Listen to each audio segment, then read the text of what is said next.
शांति। ओम शांति बाबा। आज 22 फरवरी 2025 है और आज हम अध्ययन करने जा रहे हैं परमपिता परमात्मा के अनमोल मधुर महावाक्य मुरली को। तो मुरली को भीतर तक धारण करने के लिए, जिससे हमारे जीवन में जबरदस्त परिवर्तन आए, उसके लिए हमें मुरली को कैसे अध्ययन करना है। आत्म अभिमानी स्थिति में आकर, और आत्म अभिमानी स्थिति में आने के लिए सबसे सहज विधि है कि मैं आत्मा अपने सूक्ष्म शरीर के साथ चल चलूं मधुबन की धरा पर, और उसमें भी हिस्ट्री हॉल। ये हिस्ट्री हॉल में सूक्ष्म शरीर के साथ मैं आत्मा उपस्थित हूँ और मुझ आत्मा के सम्मुख परमपिता परमात्मा अपने सूक्ष्म शरीर के साथ उपस्थित हैं। एक तरफ बाबा विराजमान है और दूसरी तरफ मम्मा विराजमान है, और मम्मा मुरली के पहले ओम की ध्वनि कर रही हैं, जिससे पूरा वातावरण पवित्रता, शांति, प्रेम, सुख के प्रकंपनों से सुजाग हो उठा है। परमपिता परमात्मा की उपस्थिति से पूरा माहौल ज्ञान प्रकाश से भरपूर हो चुका है, और आनंद की ऐसी स्थिति में स्थित होकर मैं आत्मा परमपिता परमात्मा के सानिध्य में पूरी तरह से आत्माभिमानी स्थिति में स्थित रहकर अध्ययन करते हैं मुरली। सम्मुख बाबा कहते हैं, मीठे बच्चे, तुम्हें जो बाबा सुनाते हैं वही सुनो, आसुरी बातें मत सुनो, मत बोलो। Hear no evil, see no evil. न बुरा सुनो न बुरा देखो। अंजी बाबा। आगे प्रश्न रूप में मेरे बाबा कहते हैं कि तुम बच्चों को कौन सा निश्चय बाबा द्वारा ही हुआ है? कौन सा ऐसा निश्चय है जो बाबा ने बतलाया तब हमें हुआ? उत्तर बतलाते हैं मेरे बाबा कि बाबा तुम्हें निश्चय कराते कि मैं तुम्हारा पिता भी हूँ, शिक्षक भी हूँ, सतगुरु भी हूँ। तुम पुरुषार्थ करो इस स्मृति में रहने का, परंतु माया तुम्हें यही भुलाती है। अज्ञान काल में तो माया की बात नहीं। आगे बाबा एक और बात प्रश्न रूप में कह रहे हैं कि कौन सा चार्ट रखने में विशाल बुद्धि चाहिए? उत्तर बतलाते हैं मेरे बाबा कि अपने को आत्मा समझकर बाबा को कितना समय याद किया, इस चार्ट रखने में, ये सारणी रखने में बड़ी विशाल बुद्धि चाहिए कि खुद को आत्मा समझकर बाबा को यथार्थ रूप में कितना समय याद किया। देही अभिमानी हो, पिता को याद करो, तब विकर्म विनाश हो। आत्माभिमानी स्थिति में रहकर जब पिता को याद करेंगे ना, तब बाबा कहते हैं विकर्म विनाश होंगे। अंजी बाबा। ओम शांति। छात्रों ने ये समझा कि शिक्षक आए हुए हैं। ये तो बच्चे जानते हैं कि वो पिता भी हैं, शिक्षक भी हैं और सर्वोच्च सद्गुरु भी हैं। बच्चों को स्मृति में है, परंतु नंबरवार पुरुषार्थ अनुसार। कायदा कहता है, जब एक बार जान गए कि शिक्षक हैं अथवा ये पिता हैं या गुरु हैं, तो फिर भूल नहीं सकते। परंतु यहाँ माया भुला देती है। अज्ञान काल में माया कभी भुलाती नहीं। बच्चा कभी भूल नहीं सकता कि ये मेरे पिता हैं, उनका ये व्यवसाय है। लौकिक पिता को न भूलेंगे और न उनके व्यवसाय को भूलेंगे। बच्चों को खुशी रहती है कि हम बाबा के धन का मालिक हूँ। भल खुद भी पढ़ते हैं, परंतु बाबा की प्रॉपर्टी तो मिलती है ना। पिता का संपत्ति पर तो बच्चा बने तो हक हो गया। यहाँ तुम बच्चे भी पढ़ते हो और पिता की तुम्हें प्रॉपर्टी भी मिलती है। तुम राजयोग सीख रहे हो। बाबा द्वारा निश्चय हो जाता है कि हम पिता के हैं। बाबा ही सद्गति का रास्ता बता रहे हैं, इसलिए वो सतगुरु भी हैं। सद्गति का रास्ता बता रहे हैं, इसलिए सतगुरु भी हैं। ये बातें भूलनी नहीं चाहिए। जो बाबा सुनाते हैं वही सुनना है। ये जो बंदरों का खिलौना दिखाते हैं ना, hear no evil, see no evil, बाबा कहते हैं ये है मनुष्यों की बात। वास्तव में ये मनुष्यों के लिए है। बाबा कहते हैं आसुरी बातें मत बोलो, मत सुनो, मत देखो। Hear no evil, see no evil, talk no evil, think no evil, do no evil. ये पहले बंदरों का बनाते थे, अभी तुम तो मनुष्यों का बनाते हो। तुम्हारे पास नलिनी का बनाया हुआ है, तो तुम बाबा के ग्लानि की बातें मत सुनो। तो हमें जब कहीं पर बाबा की ग्लानि की बात हो, कहीं कुछ भी हो रहा हो, बाबा कहते हैं उन सब में पढ़ो ही नहीं, सुनो ही नहीं। बाबा कहते हैं मेरी कितनी ग्लानि करते हैं। तुमको मालूम है श्री कृष्ण के भक्त के आगे धूप जगाते हैं तो राम के भक्त नाक बंद कर लेते हैं। एक दूसरे की खुशबू भी अच्छी नहीं लगती, आपस में जैसे दुश्मन हो जाते हैं। अब तुम हो रामवंशी, दुनिया है सारी रावण वंशी। और यहाँ धूप की तो बात नहीं। यहाँ धूप अगरबत्ती भक्ति में जो हम लोग करते थे, बाबा कहते हैं यहाँ वो सब कोई बात नहीं है। तुम जानते हो बाबा को सर्वव्यापी कहने से क्या गति हुई है। ठिक्कर बित्तर में कहने से ठिक्कर बुद्धि हो गई है। तो बेहद के पिता जो तुमको वर्षा देते हैं, उनकी कितनी ग्लानि करते हैं। ज्ञान तो कोई में है नहीं, वो ज्ञान रत्न नहीं परंतु पत्थर हैं। उनको ज्ञान रत्न नहीं कह सकते हैं जो भक्ति में बड़े बड़े शास्त्र पढ़ के बैठे हैं। अभी तुम्हें पिता को याद करना पड़े। बाबा कहते हैं मैं जो हूँ, जैसा हूँ, यथार्थ रीति मुझे कोई नहीं जानते। बच्चों में भी नंबरवार हैं। बाबा को यथार्थ रीति याद करना है। वो भी कितनी छोटी बिंदी हैं, उनमें ये सारा किरदार भरा हुआ है। बाबा को यथार्थ रीति जानकर याद करना है, अपने को आत्मा समझना है। भल हम बच्चे हैं, परंतु ऐसे नहीं कि बाबा की आत्मा बड़ी और हमारी छोटी है। नहीं, भल बाबा ज्ञानवान हैं, परंतु आत्मा कोई बड़ी नहीं हो सकती। तुम्हारी आत्मा में भी ज्ञान रहती है, परंतु नंबरवार। स्कूल में भी नंबरवार पास होते हैं ना। 0 मार्क कोई की नहीं होती, कुछ ना कुछ अंक ले लेते हैं। बाबा कहते हैं मैं जो तुमको ये ज्ञान सुनाता हूँ, ये प्रायः लोप हो जाता है। फिर भी चित्र है, शास्त्र भी बनाए हुए हैं। बाबा तुम आत्माओं को कहते हैं हियर नो इविल। इसलिए बाबा हम आत्माओं को स्पष्ट कह देते हैं कि ना बुरा सुनो ना बुरा देखो, क्योंकि हम जो देखते हैं, पढ़ते हैं, सुनते हैं, उसी अनुसार हमारी बुद्धि काम करने लगती है। इसलिए बाबा उसको सीधे सीधे मना करते हैं। इस आसुरी दुनिया को क्या देखना है। इस ऐसे भी पुराना दुनिया, आसुरी दुनिया, रावण की दुनिया को देख के क्या हो, इसमें कोई रुचि भी नहीं है। इस छीछी दुनिया से आंखें बंद कर लेनी है। अब आत्मा को स्मृति आई है, ये है पुरानी दुनिया, इनसे क्या कनेक्शन रखना है। आत्मा को स्मृति आई है कि इस दुनिया को देखते भी नहीं देखना है। अपने को शांति धाम और सुख धाम को याद करना है। शांति धाम सुख धाम की याद में रहेंगे, इस दुख धाम को देख के भी क्या करना है, कोई मतलब ही नहीं है। आत्मा को ज्ञान का तीसरा नेत्र मिला है, तो ये सिमरन करना है।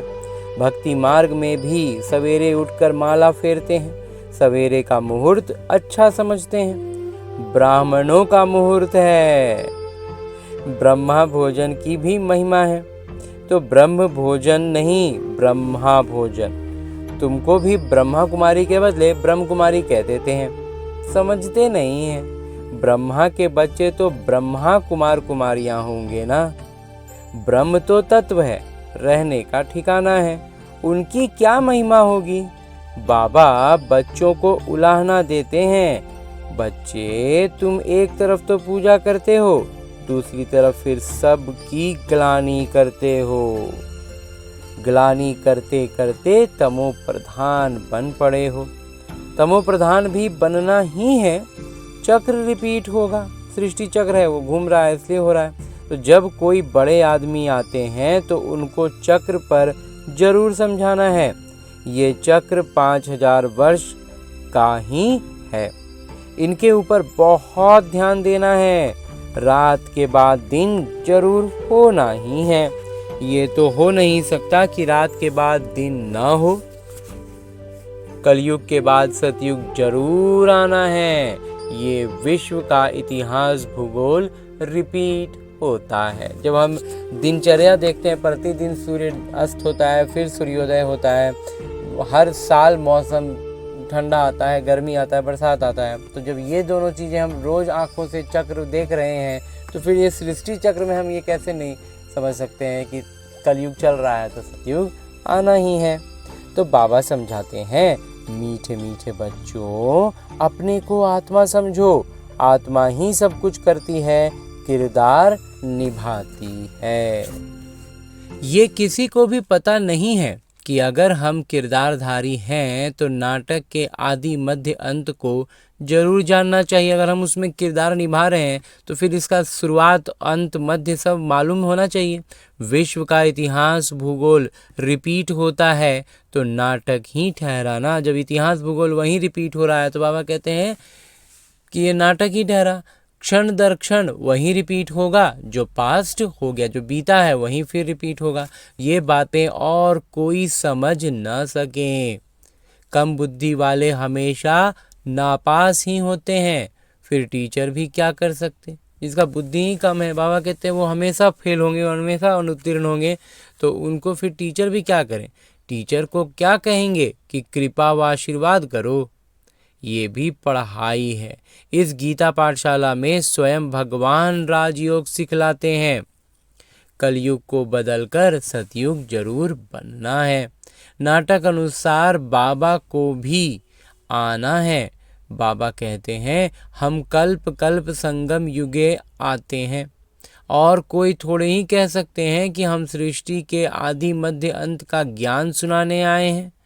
अपने को शिवोहम कहते हैं, उससे क्या हुआ। बहुत से जगहों पर हम सुनते हैं कि शिवोहम शिवोहम कहते हैं, बाबा कहते हैं उससे क्या हुआ। शिव बाबा तो आते ही हैं पढ़ाने के लिए, सहज राजयोग सिखाने के लिए। कोई भी साधु संत आदि को शिव भगवान नहीं कहा जा सकता। ऐसे तो बहुत कहते हैं, हम कृष्ण हैं, हम लक्ष्मी नारायण हैं। अब कहाँ वो श्री कृष्ण सतयुग का राजकुमार, कहाँ ये कलयुगी पतित, मतलब कोई तुलना ही नहीं है। ऐसे थोड़े ही कहेंगे कि इनमें भगवान है। तुम मंदिरों में जाकर पूछ सकते हो, ये तो सतयुग में राज्य करते थे, फिर कहाँ गए। सतयुग के बाद जरूर त्रेता द्वापर कलयुग हुआ। सतयुग में सूर्यवंशी राज्य था, त्रेता में चंद्रवंशी। ये सब ज्ञान तुम बच्चों की बुद्धि में है। इतने ब्रह्मा कुमार कुमारियां हैं, जरूर प्रजापिता भी होंगे। फिर ब्रह्मा द्वारा मनुष्य सृष्टि रचते हैं। रचयिता ब्रह्मा को नहीं कहा जाता, वो फिर गॉड फादर हैं। कैसे रचते हैं, वो तो सम्मुख ही बैठ समझाते हैं। और वो रचते कैसे हैं, बाबा कहते हैं ये तो सम्मुख बैठ के ही समझाते हैं। ये शास्त्र तो बाद में बने हैं। जैसे क्राइस्ट ने समझाया था, उनका बाइबल बन गया। क्राइस्ट ने जो बात समझाई, जैसे समझाई, बाबा कहते हैं वो बाइबल बन गया। बाद में बैठ गायन करते हैं, सर्व का सद्गति दाता, सर्व का मुक्ति दाता, पतित पावन एक पिता गाया हुआ है। उनको याद करते हैं कि हे गॉड फादर रहम करो, हे परमपिता हम पर रहम करो। तो पिता तो एक होते हैं, ये है सारे विश्व के पिता। मनुष्यों को पता नहीं है कि सर्व दुखों से मुक्त करने वाला कौन है, इन सब दुखों से मुक्त करने वाला है कौन, ये पता ही नहीं है। अभी सृष्टि भी पुरानी, मनुष्य भी पुराने, तमो प्रधान है। ये है आयरन एज्ड दुनिया, ये अभी लोहे की जंग लगी हुई दुनिया है। तो स्वर्णिम युग था ना, फिर होगा जरूर। ये विनाश हो जाएगा, वर्ल्ड वार होगी, विश्व युद्ध होगा, अनेक कुदरती आपदाएं भी होती हैं। समय तो यही है। मनुष्य सृष्टि कितनी वृद्धि को पाई हुई है। तुम कहते रहते हो भगवान आए हुए हैं, तुम बच्चे सभी को चुनौती देते हो कि ब्रह्मा द्वारा एक आदि सनातन देवी देवता धर्म की स्थापना हो रही है। नाटक अनुसार सब सुनते रहते हैं, दैवी गुण भी धारण करते हैं। तुम जानते हो हमारे में कोई गुण नहीं था। नंबर 1 अवगुण है काम विकार का, जो कितना हैरान करता है। माया की कुश्ती चलती है, न चाहते भी माया का तूफान गिरा देता है। आयरन एज तो है ना, है तो लोहे की लौह युग चल रहा है, जंग लगा हुआ स्थिति है। काला मुंह कर देते हैं, सांवरा मुंह नहीं कहेंगे। श्री कृष्ण के लिए दिखाते हैं, सर्प ने डसा तो सांवरा हो गया। इज्जत रखने के लिए सांवरा कह दिया। बाबा कहते हैं पूरा काला था, लेकिन इज्जत रखने के लिए सांवरा कह देते हैं। काला मुंह दिखाने से इज्जत चली जाए। तो दूर देश निराकार देश से मुसाफिर आते हैं, बहुत बहुत दूर देश से भी लोग आते हैं, तो इसलिए क्या कहते हैं उसको, काला नहीं कह के सांवरा कह देते हैं। आयरन एजेड दुनिया काले शरीर में आकर इनको भी गोरा बनाते हैं। पूरा शरीर काला था और उसमें भी आते हैं तो उसको गोरा बनाते हैं। ये लौकिक गोरे काले की बात नहीं, आत्मा की स्थिति की बाबा बात कर रहे हैं। तो अब बाबा कहते हैं तुमको फिर सतो प्रधान बनना है। मुझे याद करो तो विकर्म विनाश होंगे और तुम विष्णुपुरी के मालिक बन जाएंगे। ये ज्ञान की बातें समझने की हैं। बाबा रूप भी हैं तो बसंत भी हैं। बाबा रूप बसंत दोनों हैं। तेजो में बिंदी रूप है, उनमें ज्ञान भी है। नाम रूप से न्यारे तो है ही, उनका रूप क्या है ये दुनिया नहीं जानती। बाबा तुमको समझाते हैं, मुझे भी आत्मा कहते हैं, सिर्फ सुप्रीम आत्मा। बस आत्मा में कौन सी आत्मा? सर्वोच्च आत्मा, परम आत्मा। परमात्मा से सो मिलकर हो जाता है परमात्मा। बाबा भी कहते हैं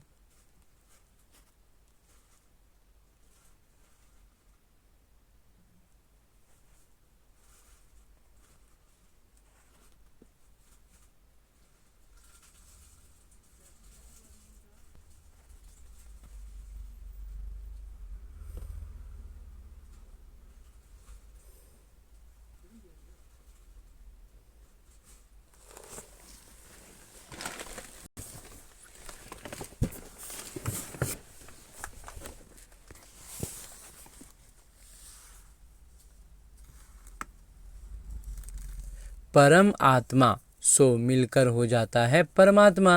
बाबा भी हैं, शिक्षक भी हैं, परमात्मा भी हैं जो पिता भी हैं और शिक्षक भी हैं। कहते भी हैं ज्ञानवान। वो समझते हैं ज्ञानवान अर्थात सबके दिलों को जानने वाला है। अगर परमात्मा सर्वव्यापी है तो फिर सब ज्ञानवान हो गए। सर्वव्यापी है तो सब में परमात्मा आ गए तो मतलब सब ज्ञानी हो गए। फिर उस एक को क्यों कहते? मनुष्यों की कितनी तुच्छ बुद्धि है, ज्ञान की बातों को बिल्कुल नहीं समझते। बाबा ज्ञान और भक्ति का कंट्रास्ट बैठ बताते हैं। एक एक छोटा से बड़ा हर अंतर को बाबा बैठ के बतलाते हैं। पहले है ज्ञान दिन, सतयुग त्रेता, फिर है द्वापर कलयुग रात। ज्ञान से सद्गति होती है। ये राजयोग का ज्ञान हठ योगी समझ न सके। बाबा कहते हैं ये राजयोग का ज्ञान जो है ना, हठ योगी नहीं समझ पाएंगे, न गृहस्थी समझा सकेंगे क्योंकि अपवित्र हैं। आगे बाबा कहते हैं कि अब राजयोग कौन सिखलावे? जो कहते हैं मामेकम याद करो तो विकर्म विनाश हो। निवृत्ति मार्ग का धर्म ही अलग है, वो प्रवृत्ति मार्ग को ज्ञान कैसे सुनाएंगे? यहाँ सब कहते हैं गॉड फादर इज ट्रुथ, परम पिता सत्य है, बाबा ही सच सुनाने वाले हैं। आत्मा को बाबा की स्मृति आई है, इसलिए हम बाबा को याद करते हैं कि आकर सच्ची सच्ची कथा सुनाइए, नर से नारायण बनने की कथा सुनाइए। तो ये तुमको सत्यनारायण की कथा सुनाता हूँ ना। पहले तुम झूठी कथाएं सुनते थे, अभी तुम सच्ची सुनते हो। झूठी कथाएं सुनते सुनते कोई नारायण तो बन नहीं सकता, फिर वो सत्यनारायण की कथा कैसे हो सकती?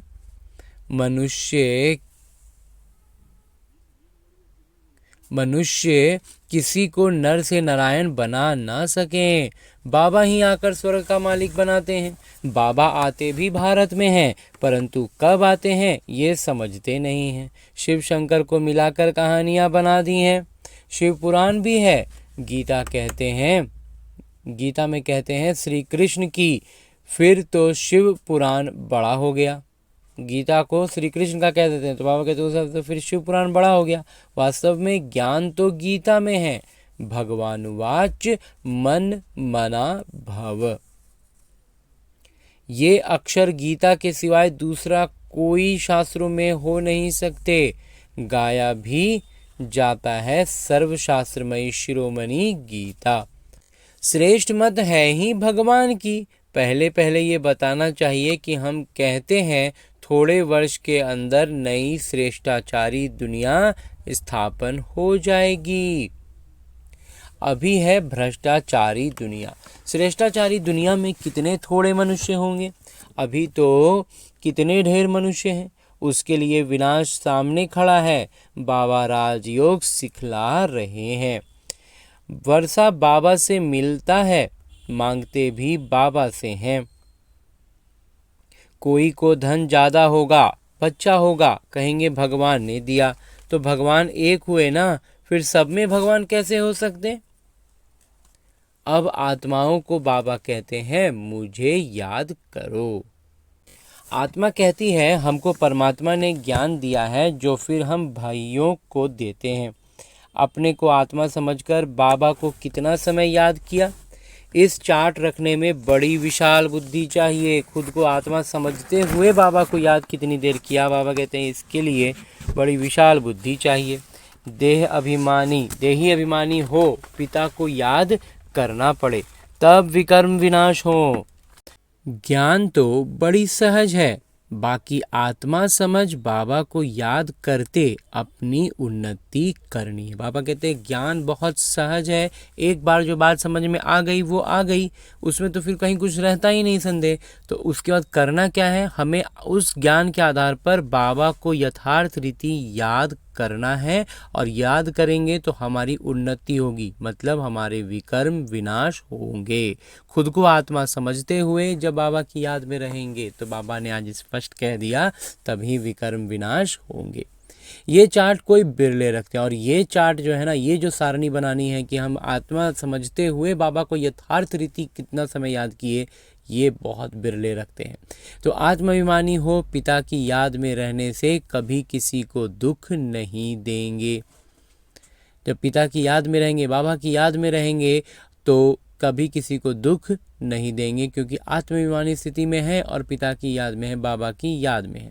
बाबा आते ही हैं सुख देने, तो बच्चों को भी सबको सुख देना है। जब बाबा सबको सुख देने आए हैं तो हमारा भी काम क्या है? सबको सुख देना, कभी किसी को दुख नहीं देना है। बाबा की याद से सब भूत भागेंगे। जैसे ही बाबा की याद में रहना का अभ्यास बढ़ाते जाएंगे, सारे भूत भाग जाएंगे। और ये बड़ी गुप्त मेहनत है, इसमें मेहनत से है लेकिन बड़ा गुप्त है। अच्छा, मीठे मीठे सिगिलदे बच्चों प्रति माता पिता बाबा का याद प्यार और आशीर्वाद। रूहानी बाबा की रूहानी बच्चों को नमस्ते। हम रूहानी बच्चों की ओर से रूहानी माता पिता को याद प्यार और प्रणाम। धन्यवाद बाबा, धन्यवाद। मुरली के लिए भी धन्यवाद और इस अनूठे अलौकिक ब्राह्मण जीवन के लिए भी बहुत बहुत बहुत धन्यवाद बाबा, बहुत धन्यवाद। आगे आज की मुरली से लिए गए वो प्रमुख बिंदु हैं जिन्हें हमें अपने ब्राह्मण जीवन में धारण करने हैं। और ब्राह्मण सो फरिश्ता, फरिश्ता सो देवता बनना है। उसके लिए जो पहली बिंदु है वो है कि इस आसुरी छीछी दुनिया से अपनी आंखें बंद कर लेनी है। ये पुरानी दुनिया है, इससे कोई कनेक्शन नहीं रखना है, इसे देखते हुए भी नहीं देखना है। एकदम जैसे ये आंखें क्या है, एक तरह से कैमरा है और कैमरा में जो रिकॉर्डिंग होती है वो ब्रेन तक जाती है, तो वो रिकॉर्डिंग ही ना हो, वो ब्रेन तक वो बातें जाए ही नहीं। जो मजबूरी में जो चीज़ें देखनी पड़ती हैं, जो दिनचर्या के हमारे जीवन में जो है, ये कलयुगी दुनिया में रह तो रहे हैं, तो इसलिए उसको देखते हुए भी ना उसकी बातें बुद्धि तक जाए ही नहीं कि क्या देख रहे हैं, क्या हो रहा है। उस तरह से हमें देखते हुए भी नहीं देखने का अभ्यास करना है। दूसरा है कि इस बेहद नाटक में हम किरदारधारी हैं। ये क्षण दर क्षण रिपीट होता रहता है। जो पास्ट हुआ, जो बीत गया, वो फिर रिपीट होगा, वो फिर बीतेगा। ये स्मृति में रख हर बात में पास होना है। अपनी बुद्धि में ये बात याद रखनी है कि ये नाटक है, और ये बात ये इस तरह से हमें अपनी बुद्धि को विशाल बनाना है। बाबा कहते हैं विशाल बुद्धि बनना है। हाँ जी बाबा, ये पूरा का पूरा सृष्टि रूपी रंगमंच नाटक है, जिसमें जो बीत गई वो नाटक में हम कह सकते हैं, और जो आने वाला है उसके लिए हमें पुरुषार्थ करना है। आगे मेरे बाबा वरदान दे रहे हैं। वरदान देते हुए मेरे बाबा कहते हैं, रियलिटी द्वारा रॉयल्टी का प्रत्यक्ष रूप दिखाने वाले साक्षात्कार मूर्त भव। रियल में हमने ज्ञान को जो समझा है, जो जाना है, उसको बाबा कहते हैं रॉयल रूप में प्रत्यक्ष रूप दिखाने वाले साक्षात्कार मूर्त बन गए हैं, बनना है। हाँ जी बाबा, विस्तार से बाबा कहते हैं कि अभी ऐसा समय आएगा जब हर आत्मा प्रत्यक्ष रूप में अपने रियलिटी द्वारा रॉयल्टी का साक्षात्कार कराएगी। हम सचमुच में किस अवस्था में है ना, वो हमारी अवस्था से उनको साक्षात्कार होगा, और वो भी ये रॉयल्टी होगी ना, कि परम पिता की प्रत्यक्षता हमारे द्वारा हो रही है, तो कितना रॉयल बात हो गई। तो इसके लिए हमें क्या, रियल में हमारी अवस्था वैसी होनी चाहिए। प्रत्यक्षता के समय माला के मनके का नंबर और भविष्य राज्य का स्वरूप दोनों ही प्रत्यक्ष होंगे। बाबा कहते हैं वो जो प्रत्यक्षता होगी ना, उसमें माला के मनके में कौन सा नंबर है और भविष्य में जो राज्य का स्वरूप मिलेगा, दोनों प्रत्यक्ष होगा। कि राजा बनेंगे, क्या मिलेंगे, वो पद भी बाबा कहते हैं स्पष्ट होगा। तो अभी जो रेस करते करते थोड़ा सा रीस की धूल का पर्दा चमकते हुए हीरो को छुपा देता है, अंत में ये पर्दा हट जाएगा। फिर छिपे हुए हीरे अपने प्रत्यक्ष संपन्न स्वरूप में आएंगे। रॉयल फैमिली अभी से अपनी रॉयल्टी दिखाएगी, अर्थात अपने भविष्य पद को स्पष्ट करेगी। इसलिए रॉयल्टी द्वारा, रियलिटी द्वारा, सच्चाई द्वारा, अपनी बिल्कुल साफ स्वच्छ दिल द्वारा अपने अवस्था, अपनी रियल अवस्था को इतना श्रेष्ठ बनाते हुए उसके द्वारा रॉयल्टी का साक्षात्कार कराओ।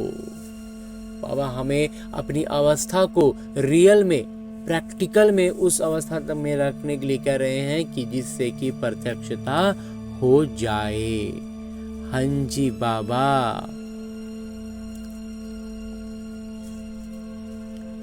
बाबा इतना ज़बरदस्त कह रहे हैं कि सभी बच्चे जो हैं वो रेस कर रहे हैं चमकता हुआ हीरा बनने के लिए, लेकिन इसमें थोड़ा थोड़ा रेस की धूल आ जा रही है, थोड़ा सा प्रतिस्पर्धा की भावना थोड़ी बहुत आ जा रही है जो हीरो को छुपा देती है। तो बाबा कहते हैं कि अब अपने इस स्वरूप में आना है। रॉयल फैमिली अभी से अपनी रॉयल्टी दिखाएगी, क्योंकि हम राजघराने के आत्माएं हैं, विश्व महाराजन परिवार की आत्माएं हैं। तो बाबा कहते हैं उसकी रॉयल्टी अभी से झलकेगी ना, तो ये जैसे ही झलकेगी तो प्रत्यक्षता होगी। हाँ जी बाबा। और अंत में स्लोगन है, मुरली का उपदेश है कि किसी भी विधि से व्यर्थ को समाप्त कर समर्थ को इमर्ज करो। किसी भी विधि से, बाबा ने इतनी विधियां बताई हैं, बाबा कहते हैं किसी भी विधि से व्यर्थ को समाप्त कर दो। एकदम एक सिंगल संकल्प भी व्यर्थ का ना हो, साधारण संकल्प ना हो। बाबा कहते हैं इसको पूरी तरह से बंद कर दो और समर्थ को उभार लो। एक एक संकल्प हमारा समर्थ संकल्प हो। हाँ जी बाबा। और अब परमपिता परमात्मा से इतना श्रेष्ठ ज्ञान मुरली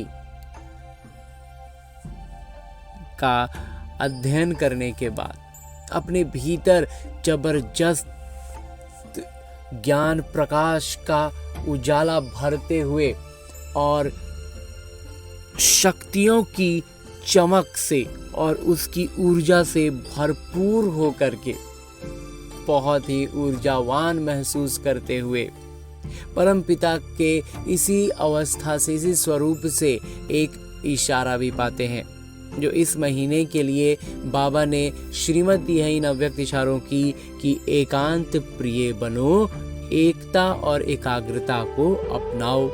इस श्रीमत के अंदर में मेरे बाबा ने आज जो अव्यक्त रूप में इशारा दिया है वो है कि स्वयं का कल्याण करने के लिए व स्वयं का परिवर्तन करने के लिए विशेष एकांतवासी अंतर्मुखी बनो। ज्ञानवान हो लेकिन शक्तिशाली बनो। हर बात के अनुभव में स्वयं को संपन्न बनाओ। किसका बच्चा हूँ, क्या प्राप्ति है, इस पहले पाठ के अनुभवी मूर्त बनो। एकता और एकाग्रता को अपनाओ तो सहज ही माया जीत हो जाएंगे। एकता और एकाग्रता को बाबा कहते हैं अपनाएंगे तो सहज ही माया जीत बन जाएंगे।